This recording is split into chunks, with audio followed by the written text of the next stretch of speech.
எல்லாருக்கும் வணக்கம். இன்னைக்கு நம்ம வள்ளி சமையல் சேனலில் ஒரு நல்ல கிறிஸ்பியான டீ காஃபிக்கு ஏற்ற ஒரு காரசாரமான ஒரு ஸ்நாக்ஸ் ரெசிபி செய்ய போகிறோம். வாங்க எப்படி செய்யலான்னு பார்க்கலாம். நம்ம வீடியோ பார்க்குறவங்க நம்ம சேனலை சப்ஸ்கிரைப் பண்ணிக்கோங்க அண்ட் பெல் ஐக்கானையும் கிளிக் பண்ணிக்கோங்க. வாங்க இப்போ வீடியோக்குள்ளே போகலாம். நான் இன்றைக்கி ஒரு சம்சா ரெசிபி தான் செய்ய போகிறேன். சம்சா செய்கிறதுக்கு 1/4 கிலோ கோதுமாவு எடுத்திருக்கேன். இப்போ இதை ஒரு பவுலில் ஆட் பண்ணிக்கலாம். இப்போ இது கூட 2 ஸ்பூன் அளவுக்கு சூடான எண்ணெய் சேர்த்துக்கோங்க. எண்ணெய் சேர்க்குறதுனால சம்சா நல்லா சாஃப்டாக கிறிஸ்பியாக இருக்கும். இதுக்கு தேவையான அளவு தண்ணி ஊற்றி பசைஞ்சு சப்பாத்தி பதத்துக்கு மாவை பசைஞ்சு எடுத்துக்கோங்க. இப்போ நம்ம ஸ்டஃபிங் ரெடி பண்ணிக்கலாம். கடாயில் 2 ஸ்பூன் அளவுக்கு எண்ணெய் சேர்த்துக்கோங்க. எண்ணெய் சூடானதும் ஒரு பெரிய வெங்காயம் அதை பொடிசாக கட் பண்ணி ஆட் பண்ணிக்கோங்க. 50 கிராம் உருளைக்கிழங்கு, 50 கிராம் கேரட், 50 கிராம் குடமிளகா, சின்ன தக்காளிக்கு ஒரு அரை தக்காளி சேர்த்துக்கோங்க. இதுக்கு தேவையான அளவு உப்பு சேர்த்து நல்லா மிக்ஸ் பண்ணி விட்டுக்கோங்க. காரத்துக்காக 1 ஸ்பூன் தனி மிளகாய்த்தூள், அரை ஸ்பூன் கரமசா சேர்த்துக்கலாம். கொஞ்சமாக கருவேப்பிலை கொத்தமல்லி ஆட் பண்ணி நல்லா மிக்ஸ் பண்ணி விட்டுக்கோங்க. இந்த ஸ்டஃபிங் ரொம்ப நேரம் வேகக்கூடாது, கால்வாசி வெந்தால் போதும். இப்போ இது நம்மளுக்கு ரெடி ஆயிடுச்சு. இப்போ நம்ம மாவை சப்பாத்தி மாதிரி தேய்ச்சி எடுத்துக்கலாம்.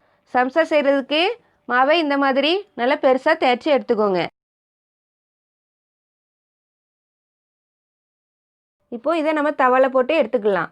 தேய்ச்சி வச்சுருக்கிற மாவு ரொம்ப நேரம்லாம் வேக வேண்டாம். லைட்டாக இந்த மாதிரி பபுள்ஸ் வர்ற அளவுக்கு வெந்தால் போதும். இதை திருப்பி போட்டு எடுத்துக்கலாம். இப்போ நம்ம சம்சா செய்கிறதுக்கு இதை கட் பண்ணி எடுத்துக்கலாம். கரையில் உள்ளதை மட்டும் கட் பண்ணிவிட்டு இதை 3 பீஸாக கட் பண்ணி எடுத்துக்கலாம். இந்த மாதிரி கட் பண்ணி எடுத்துக்கோங்க.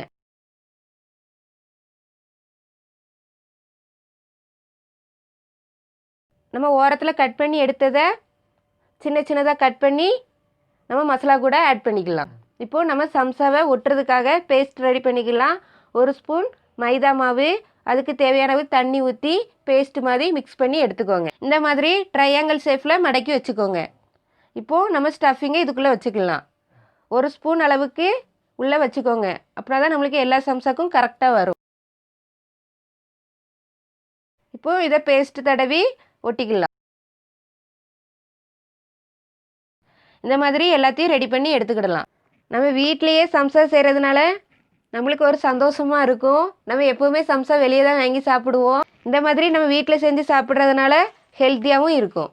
இப்போ நம்மளுக்கு சம்சா ரெடி ஆகிடுச்சு. இது எண்ணெய் சூடானதும் நம்ம எண்ணெயில் போட்டு எடுத்துக்கலாம்.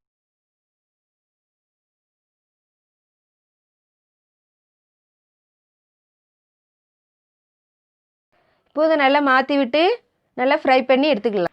ரொம்பவே நல்ல கிறிஸ்பியாக சூப்பராக இருக்கும். இந்த மொறு சம்சாவை உங்கள் வீட்டில் ட்ரை பண்ணி பாருங்கள். ஈஸியாக செஞ்சிடலாம். இந்த மாதிரி ரெடி பண்ணி வச்சுருக்கிற சம்சாவையும் போட்டு எடுத்துக்கலாம். குழந்தைகளுக்கு ரொம்பவே பிடிக்கும். இப்போது நம்மளுக்கு நல்ல மொறுன்னு கிறிஸ்பியான சம்சா ரெடி ஆகிடுச்சு. சாயங்கால நேரத்தில் டீ காஃபியோட இந்த சம்சா செஞ்சு சாப்பிடுங்க. ரொம்பவே நல்ல கிறிஸ்பியாக சூப்பராக இருக்கும். ஒரு தடவை உங்கள் வீட்டில் இதை செஞ்சு பாருங்கள். இந்த கிறிஸ்பியான சம்சாவை உங்கள் வீட்டில் ட்ரை பண்ணி பாருங்கள். எப்படி இருந்துச்சுன்னு கமெண்ட்ஸில் சொல்லுங்கள். இந்த வீடியோ உங்களுக்கு பிடிச்சிருந்துன்னா லைக் பண்ணுங்கள். வள்ளி சமையல் சேனலை சப்ஸ்கிரைப் பண்ணிக்கோங்க. உங்கள் ஃப்ரெண்ட்ஸ் அண்ட் ஃபேமிலிக்கு இந்த வீடியோவை ஷேர் பண்ணுங்கள். இதான் இன்றைக்கி என்னோடய எளிமையான ரெசிபி. இன்னொரு நல்ல ரெசிபியோடு நான் உங்களை சந்திக்கிறேன். அது வரைக்கும் டாட்டா.